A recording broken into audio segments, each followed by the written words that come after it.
Good, I think we're all set, folks, so we'll settle back in.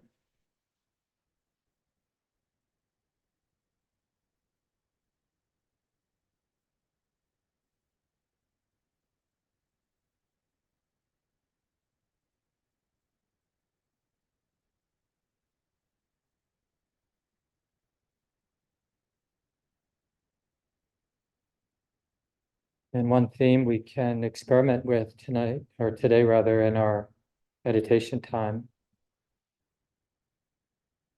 is this integration of what we could call the conventional reality, which is I'm sitting here, feeling my body, dealing with my thinking mind, to this relative truth of being human and having the patterns, both the bodily and the mental, psychological, emotional patterns that I have.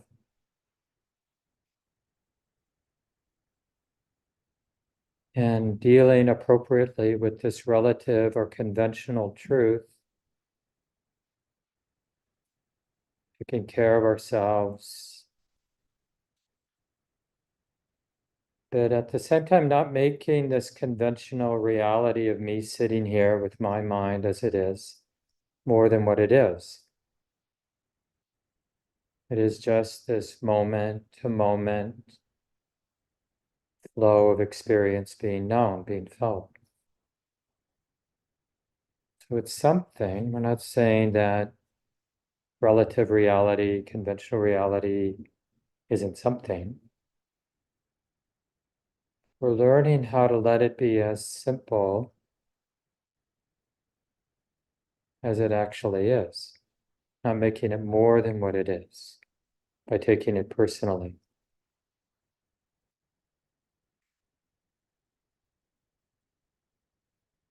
And to do this, we cultivate this intimacy, this willingness to be touched, willingness to feel what we're feeling, see what we're seeing in terms of the activity of the body and the mind as it actually is. But at the same time, relating in a way where the heart isn't pushed around or burdened by the thoughts and emotions that come and go and the physical sensations or sounds that come and go. Well, let's let this be our training. In the sense we're using the conventional or ordinary reality of me sitting here, with this body and mind as it is today. We're cultivating an intimacy, a willingness to be touched, to feel, to see how that is as it comes and goes. And curious about whatever freedom might be available.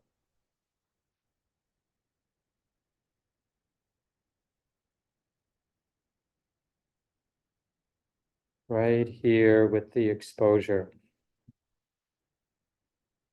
the vulnerability.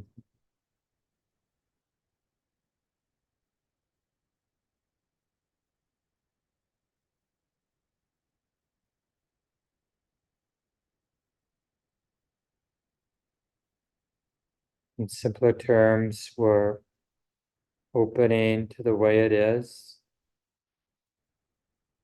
and exploring this possibility of a deeper relaxation and allowing, but in ways that doesn't diminish the interest and the intimacy. So it's not a dull relaxing. Interest actually benefits from relaxation. Intimacy benefits from relaxation.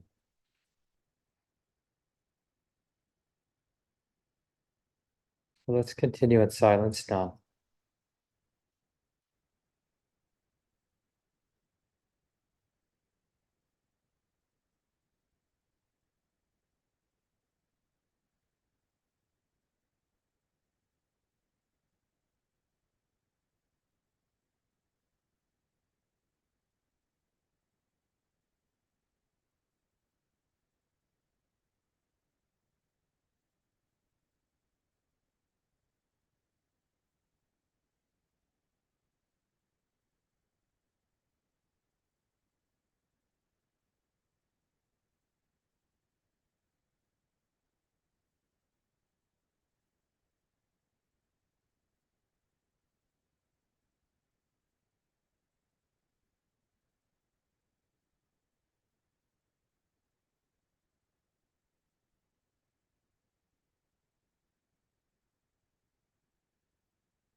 So again, just a reminder, we're experimenting, letting the conventional reality of our body and mind, the activity of our body and mind, letting it be our predominant experience, our meditation object. And we'll notice we'll be lost, identified with conventional reality. So we're not mindful, we're lost in it. And then we'll remember, wisdom will remember, and however it is we're feeling, whatever it is that's coming and going, that's our meditation object. So we don't need to rush back to a different experience. We receive, allow the experience we're having to be interesting. And we practice opening and allowing it, in a sense, to reveal itself, to express itself, to be felt. Oh, it's like this now. Activity of the mind, activity of the body, it's like this now. Can I keep this in mind? Can I cultivate this continuity of awareness of being intimate? Just not forgetting.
And of course, sometimes the reality of the mind and body is wild, and sometimes it's peaceful.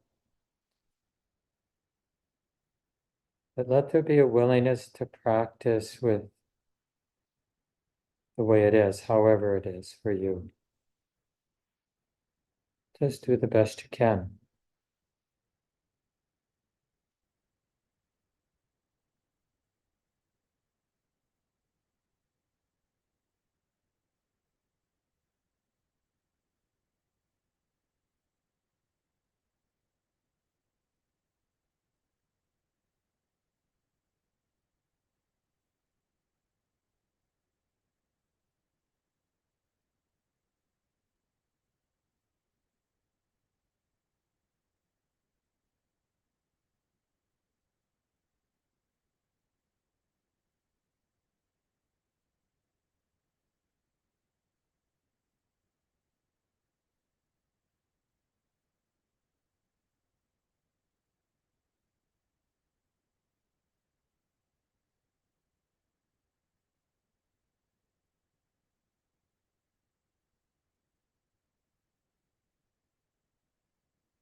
And for the last few minutes,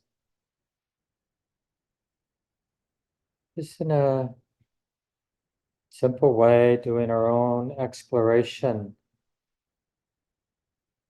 cultivating an interest and intimacy with what we could call conventional reality, which is what's moving in our bodies, in our mind, in our heart, the way it is.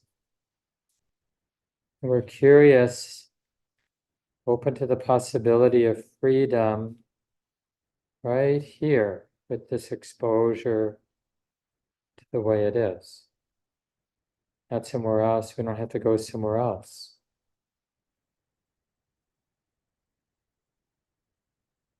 And even if you have strong ideas that this isn't working or this is unpleasant or I don't get it,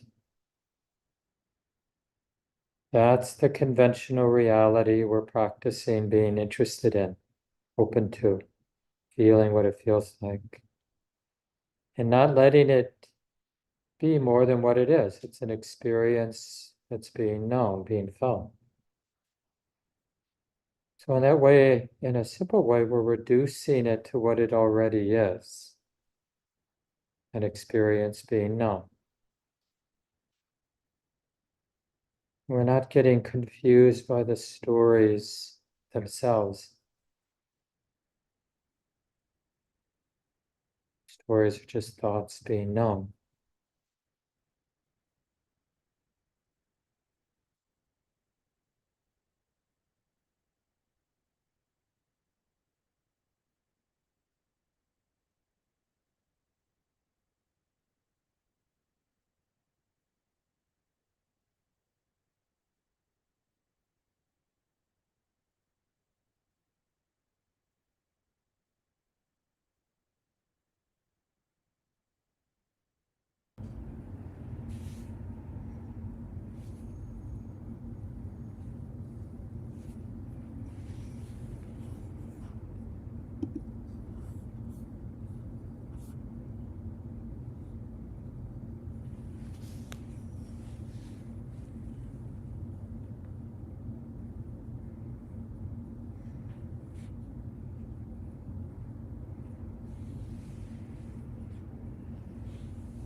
And go ahead, take a moment, stretch a little, stand if you want. Relieve any tension that you can.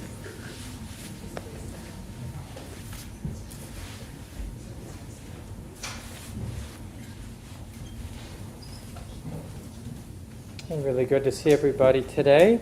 We have a nice group in the city center, and just for those of you online, I'll show you the room. Some of you are out of town, haven't been to our center here in Minneapolis. And this is one of 4 weekly practice groups that we have at the center. Sunday morning, hybrid, both online and in person. Sunday night, Shelley Graff, the other guiding teacher, does an in-person only weekly practice group, similar to this, except whatever it is that Shelley's been talking about these days. And then starting on Tuesday night, this coming Tuesday, the 30th of April, I'll start doing a Zoom-only weekly practice group. Same topic that I'm talking about on Sunday mornings. But I won't have to wear a mask, and we'll have more time for discussion and questions. And that's 7 to 8:30 Central Time for Zoom only. And then Wednesday night, Shelley has their in-person and online group that's been going for many years, 7:30 to 9 on Wednesday nights. So 4 now, it's 3. Just join in. Any of those, of course, are drop-in. You don't have to register for those weekly practice groups. And if you weren't here the last couple of weeks, I've been giving talks, and I'll continue based on a collection of talks that Ajahn Chah gave back in the 70s and 80s And he's a very well-known Thai meditation teacher, Buddhist monk, who died in the early 90s, and quite influential to places like Common Ground and other early Buddhist centers here in the West. A lot of, back then in the 60s and 70s, Westerners, young adults were getting interested in Buddhism and went to Thailand, or they were in the Peace Corps or something like that, and got interested. And then part of the way that Buddhism came here to the States at this last wave in the 60s and 70s were Westerners going to places like Thailand and Burma and bringing it back. So we're really fortunate, and one of the places they went is to Ajahn Chah's monastery. And of course there are many branch monasteries too. He was quite well known in Thailand. And now here in the West there are at least a dozen, if not more, monasteries in the Ajahn Chah tradition, but with Westerners in Europe and the United States and Canada and a few other places in New Zealand and Australia. So I'm moving through these this collection of talks given. We're on chapter 3 now. It's called Convention and Liberation. It's actually a really important topic. It's just an understanding from a Buddhist point of view, early Buddhist point of view, what practice is all about. Because a lot of our spiritual ideas, just coming from our lineage of being Westerners, most of us, it's this idea of transcending, like getting to heaven, basically. We're transcending the messiness of the world. And if we're really good here, then we'll be able to transcend into this other place. And that idea actually exists in Buddhism. It's just not an end, because you keep revolving. So even if you get to a really nice place like heaven, it doesn't last forever. And as long as there are seeds of ignorance in the mind, then you can end up in a difficult place. You won't always be in that angelic realm. But anyway, that's, whatever that is, mythology or reality, who knows. But probably we can all feel a little suspect about this general spiritual idea of get me the hell out of here, because this is messy, this is hard, it's hard being a human being, it's hard being a sexual being, it's hard dealing with power structures in a dog-eat-dog world, so to speak, with this lineage of oppression that we all, together collectively on this planet are reverberating, just the ways that we have taken advantage and been taken advantage of. So it's totally understandable instinct to get me the hell out of here. And whether that means you go become a hermit somewhere, or you close your door and don't leave your house or home or whatever, or you try once and for all to fix it all, and justify any means to kind of make the world even and perfect and just the way it should be. But provocatively, from an early Buddhist perspective, this world, to be the way it is, the world itself arises out of ignorance. This sort of conventional world. Right? That's a very provocative thing in early Buddhism. Another way to say that is, when there's ignorance, you get a world like this. And with the cessation of ignorance, you don't have a world like this. And some of you have had this experience. This is not as outrageous as it sounds. Like we're in this world, this very imperfect world, and something shifts. And what shifts is the way that we're relating to this very limited, imperfect world. And all of a sudden, the world doesn't seem heavy. But nothing's changed. There's still the oppressive patterns but there's something that has shifted. And this is in a way what we're practicing when we sit. we're not trying to get away. I mean, we do that a little bit with concentration or samadhi practices where we're, using a particular anchor or particular meditation object, even prayers or chanting or visualizations. Often in this lineage, we'll use more ordinary bodily things like feeling the breath coming in and going out, or just generally feeling the whole body sitting, or aware of the ambient sounds in the room. But it could be any number of things we use to concentrate or gather the attention, the mind around, and therefore leave everything else behind because we're just not paying attention to it, right? We're gathered here. I'm keeping this in mind so fully, so completely, that I'm temporarily unaware of everything else. And so we get a vacation. And that's a good or useful meditative spiritual skill to have for all kinds of reasons, to be able to have our mind put everything else down except for one thing, which it keeps in mind. It's like really helps us be competent in the world too. I'm sure you've discovered, like when you're really trying to do something that you're not that familiar with and you can't do on autopilot, it really helps to be able to gather your attention fully and not be distracted by wherever else the mind might go, the attention might go. Just to be 100% there for periods of time. Because the mind gets really powerful when it's not distracted, but it's just like has that continuity of presence with the issue at hand, whatever that might be. And even like when we're interacting with another human being, this is can be a very healing and wonderful experience to have somebody giving you that undivided, open, non-judging presence. They're just there, 100%. Or you offering that to another person, or we could do that right now, right?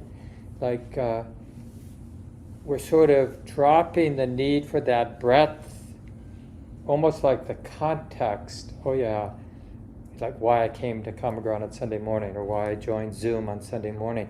We leave that behind, and it's just the maybe because I'm giving a talk, it's the meaning of the words as they are heard, right? That the mind gathers around that, and everything else is just the mind is not attending to. But another way to practice, more of a wisdom way as opposed to a concentrated way, like to develop the skill of wisdom, seeing things as they are, then we want that breadth of awareness to some degree that isn't overwhelming. That's the key, right? Because if while we're sitting here, we're sensitive to everything, every sound, every fragment of a thought, a little reverberation from reading the news this morning, it can be too much. Like the mind may not have enough wisdom to be that sensitive, that aware in that breadth, that contextual way, without getting caught up in the meaning, reacting to the meaning that all that context provides. Like I can sit like just in that very simple one relatively small aspect of my experience, the visual experience of seeing people on the screen and seeing people in the room.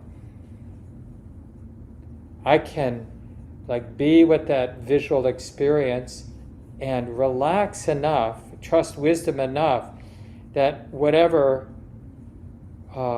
context arises, like, a lot of you I haven't seen in a while because I've been sick, but, I'll recognize you. And when I recognize you, all of that history you and I have, in a sense, comes online. And the mind feels quite compelled to do something with all that context.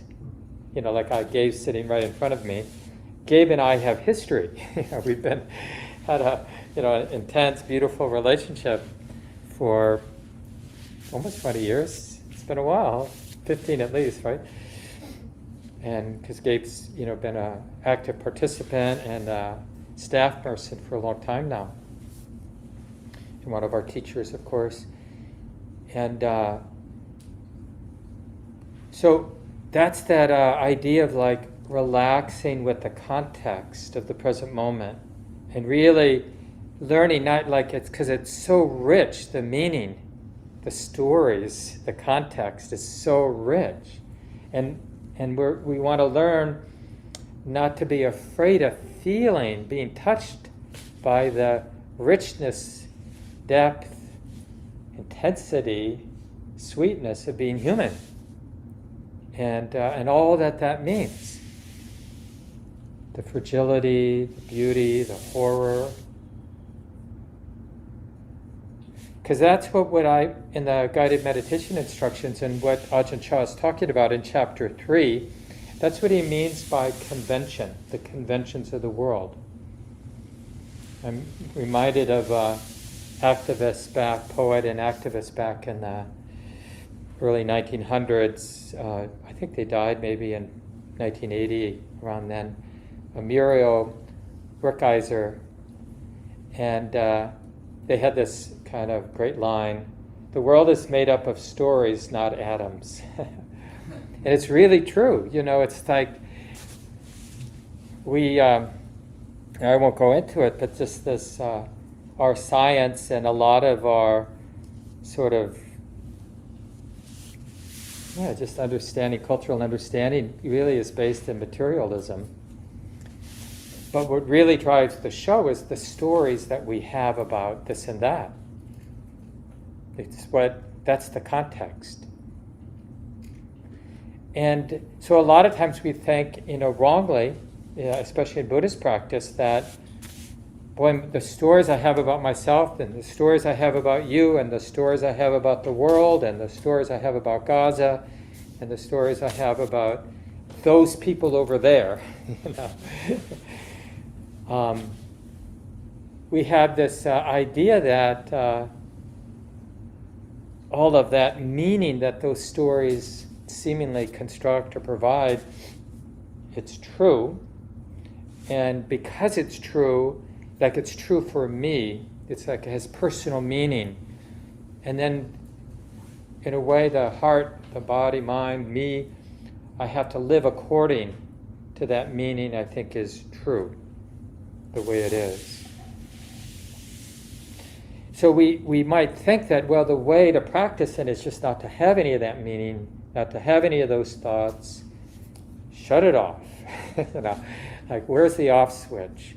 And a lot of us have spent years getting frustrated, having that relationship with the thinking mind and the meaning-making aspect of our mind. And we basically turn it into the enemy. And in those few moments, or some of you more than a few moments of that part of the mind getting relatively quiet, we think we're home. It's like a heaven, because the mind's quiet, relatively quiet, or if not quiet, it's in a pleasant place. It's only telling pleasant stories. I tell people sometimes, that one of the obstacles when I have more time for retreating, so I have many days where I'm not doing anything but practicing. It's like little meta stories. It's like an internal Hallmark channel, but better production values, a little bit more nuance. I don't know if everyone knows Hallmark, but when my parents were still alive, and not doing so well, they often had that channel on, the cable TV. And so just being over there a lot, I got to see that. And it's just, telling relatively wholesome stories, but from a very particular cultural framework, right? Basically feeding back to the mind what it wants to hear, And so the mind is somewhat soothed by, certain people at least, or would be soothed by getting that, their own values, their own perspectives reflected back by the TV.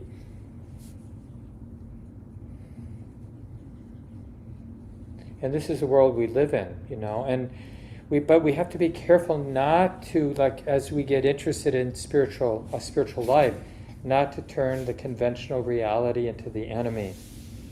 because it just doesn't work. But it's true that we don't want to be seduced or confused by conventional reality. All the values that we have, even Buddhism itself, is all convention. Or practice, it's all convention. So we need it. Like even the names that all of us have or go by, we need those names. And things around like gender and other sort of aspects of our identity. It's like one of the things that one of my teachers used a lot back in the 90s at least, Joseph Goldstein, during the longer retreats, he'd always give a talk about the Big Dipper. And it actually turns out to be a pretty good example. Because there's no Big Dipper out there. I'm sure you realize that. But it's really hard to look, I guess, sort of more northern end of the sky without, given how we've been conditioned, the kind of meaning, the kind of cultural context, it's hard not to see the Big Dipper when we look that way, right? It's like, well, yeah, that's the Big Dipper. And then if you take those two stars and draw a line, you see the North Star. And it's like my mind does that automatically whenever but that's a convention, right? And other people would have a very different, if you grew up in another culture that didn't use that convention of the Big Dipper but had another story, then that's what you would see. So can we look at the sky and both recognize that part of the mind that recognizes the Big Dipper but not get confused, not make it more than what it is? Just like someone could talk about Minnesota, but Minnesota isn't anything, right? It's like, it's so cool when you go to these boundaries. You realize there's grass here, and then a few inches away there's grass. It's like, what? There's no boundary there. There's no distinction, and yet it makes all the difference. Minnesota is not South Dakota. I mean, it's like, so like even that laugh, it's like, yeah, I would not live in South, we have these ideas because of the context, whatever that might be, and it of course will be different for each of us. One of the things I've noticed, we'll say I just read the New York Times, but I think, it was an article in the New York Times about how there's more and more migration of people who are in either red states moving to blue states or blue states moving to red states. And it just gets to the point where it's like, well, we have a brand, and it's like, well, with my brand, I should live in this kind of place, that fits my brand, and signal these kind of, or express my life in certain ways to kind of make sure that people get it. That my conventional reality somehow aligns with the conventional reality around us. And how unpleasant it is, it really can be more than unpleasant when it doesn't, when our internal conventional reality doesn't line up with other people's conventional reality. We feel quite threatened by that.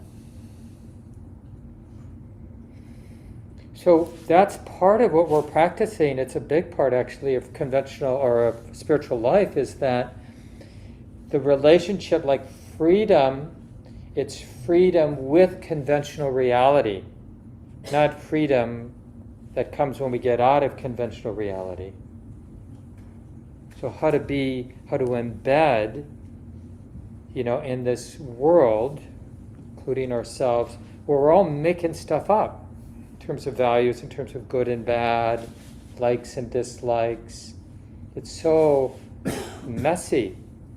And it's especially messy when you and I and everybody else in different ways get attached to their opinions about conventional reality and take it to be some absolute truth. So it's not like we can't or shouldn't have opinions about stuff or preferences about stuff. But we should know what those preferences are. They're not much of anything. They're there, they're real. But we can relate to them. And that's hard without deeper, for lack of a better word, spiritual experience. Because real spiritual insight, the after effect of real spiritual insight is having a lot of perspective about conventional reality. we hold it or relate to it differently as insight deepens.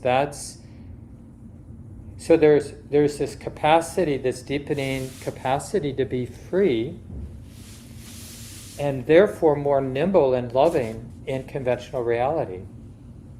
And in a way, that capacity to be compassionate and loving and engaged is the sort of way wisdom looks in conventional reality. You know, if we want to know, like, what does a really wise person, a saintly person, how do they relate to conventional reality? Well, they're generally speaking all in, nimbly all in, engaged, not dismissing conventional reality, but not confused by, not burdened by it. And that's sort of, that really helps us understand how radically different it can be, like how to, on the one hand, be touched, right? Because that, when we talk about compassion and loving kindness and just that generosity of the heart, it really requires a willingness for our heart to be touched, to feel, to be moved by what we see and hear, right? In our own life and those people around us and the wider world. So it's not that we're oblivious or disconnected. So is that somehow not, with that exposure, being moved, being touched, being sensitive, being interested, is in some way, does that eliminate the possibility of being free or unburdened? Can we both be really clear, really interested, really touched and moved by what's going on, the beauty and the horror of what's going on locally in our own families, in the wider world, and not only be free and unburdened by what we're exposed to, the heart's exposed to, but actually that exposure being part of the process of the heart becoming more and more free.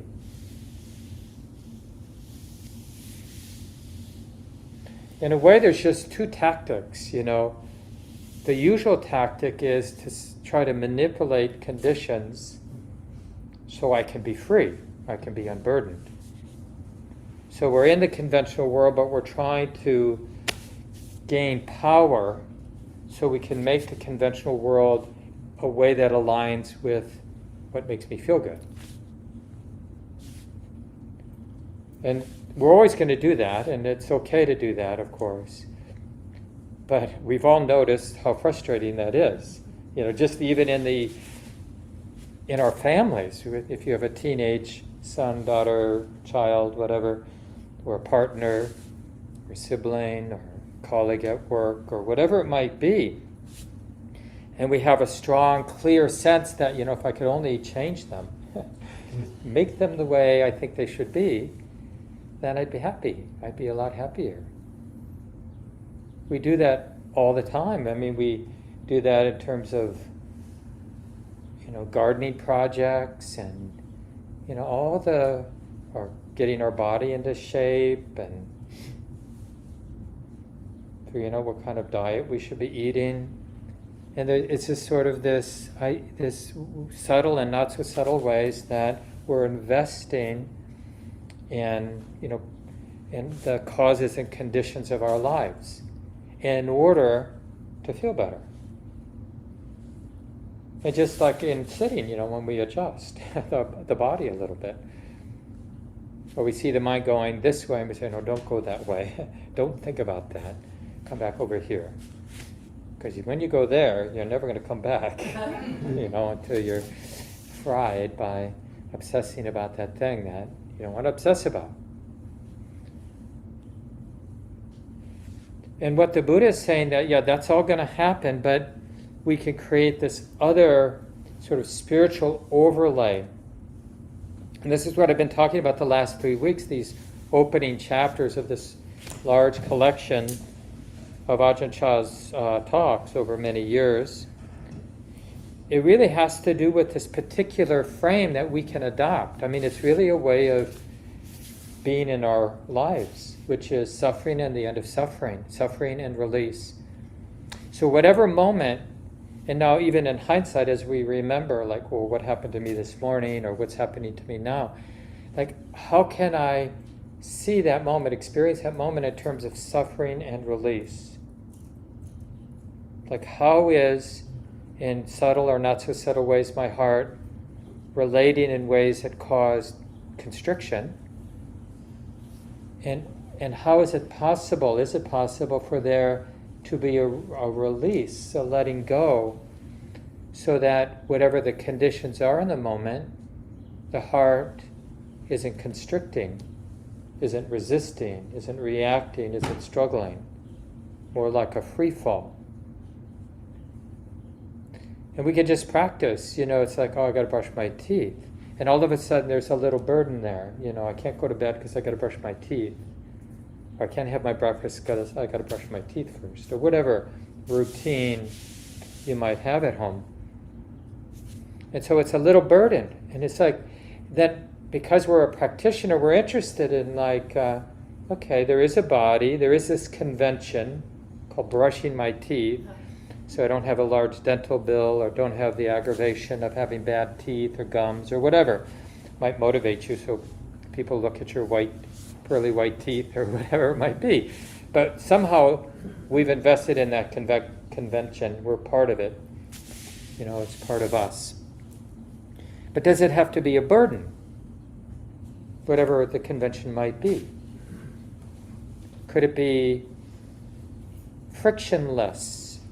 To be completely embedded in this world of conventions. I mean, there are so many we put on ourselves, other people put on us, that mutually agreed upon or enforced by those with power. But there are just so many conventions that we just have to deal with. And so we can either turn this into all kinds of interesting ways to suffer, get stressed, or we can be interested in being free in that complexity of the conventional reality, like politics. Can we be engaged in our conventional way of understanding? Can we be totally all in and not burdened by being all in? What would that look like? As parents, some of you are parents raising kids, can you be all in to all the conventions that go with being a parent, but not burdened by the responsibilities and the commitments that go with that? What does that look and feel like? And the key is to start in relatively simple places and build confidence that the freedom that the Buddhist teachings point to, and other wise people, the freedom that wise people point to, almost by definition, is a freedom with conditions as they are. Because when it comes right down to it, that's actually what we're interested in. We're interested, if we really think about it and reflect deeply, I'm interested in being free, not later when I have different conditions.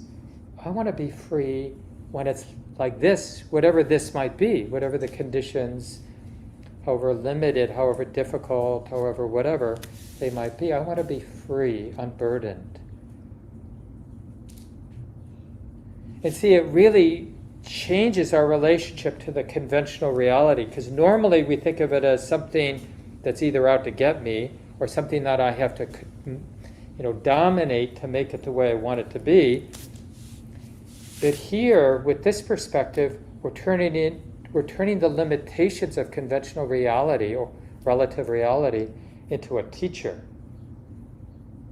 And we're really interested, like, what does freedom look like when I relax with conventional reality? Okay, I'm a white, older male, straight guy, living in this place we, conventionally call, Minneapolis, doing this for my livelihood, and, married to this person, for 32 years or whatever it is, something like that. Just all these different things that can feel so limiting and constricting with the wrong attitude. But is it really a problem? Like I'm 66 and have a serious illness, it's like, but that idea, does it have to be a cause for contraction? Or even like the idea of, I'm going to die someday, or will I have enough money for my retirement, or things that from on a relative conventional level, things we got to deal with and take responsibility for. But does it have to be a burden? Like, what is it to engage these things without assuming that there's somebody who's got a heavy heart because of it, or a tight heart is contracted in some way?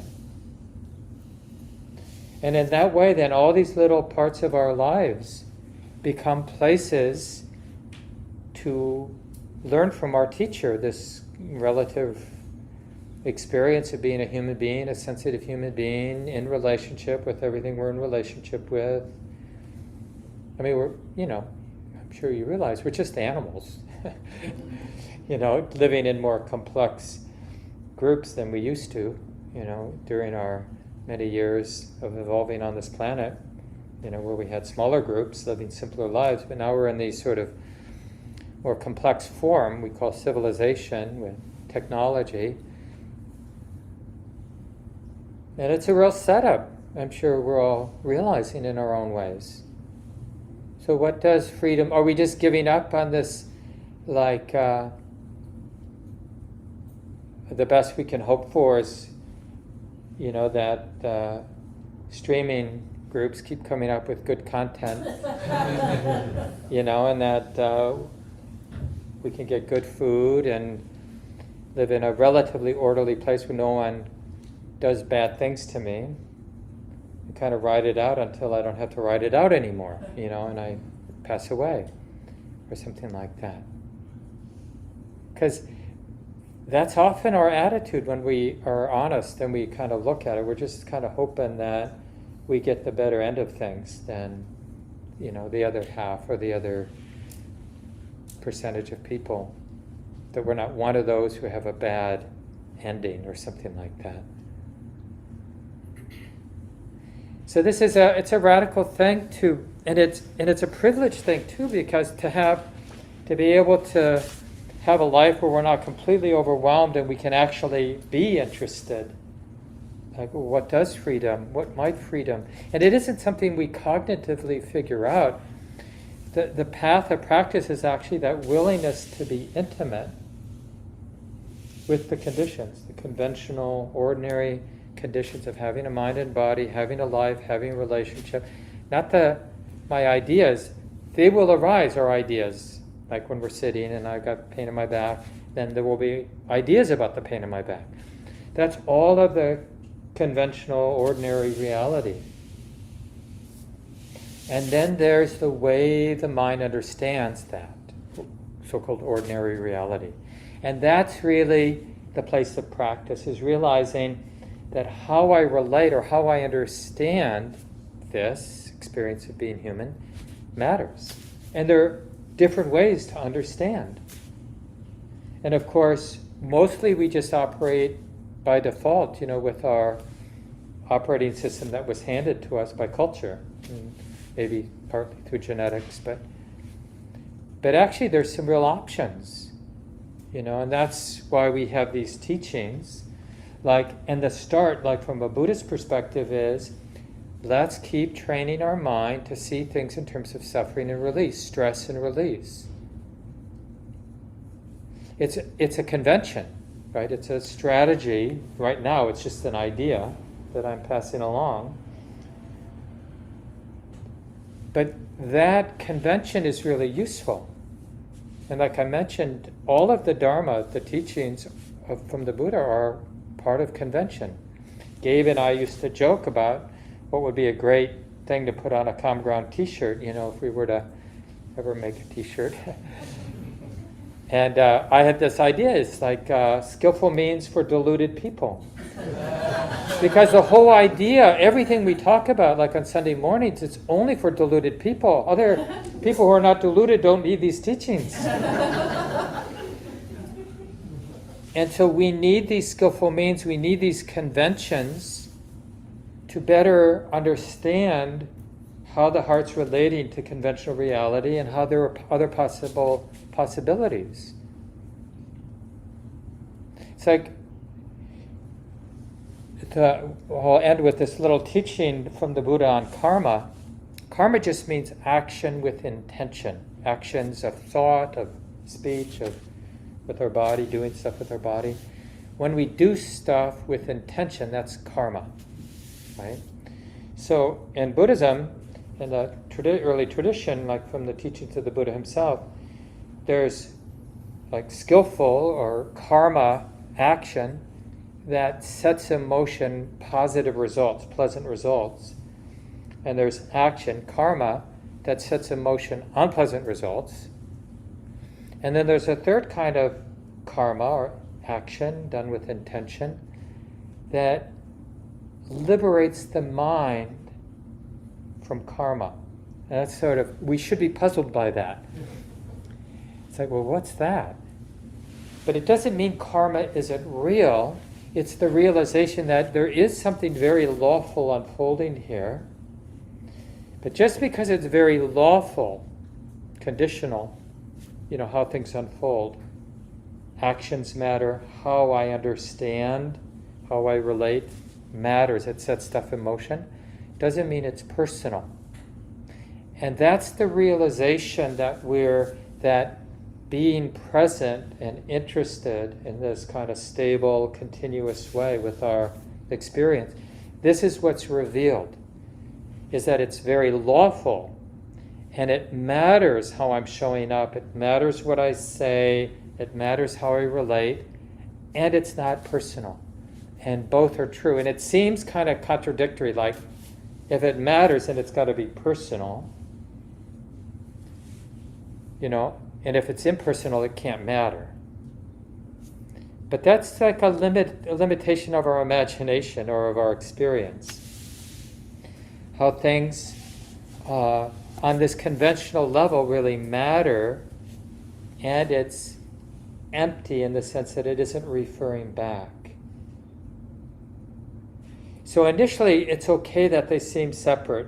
Like one of the similes or images in early Buddhism is like grass, sticks, twigs, and the Buddha said something like, if people came in the monastery, it's really just where they were camping, it wasn't a building or anything.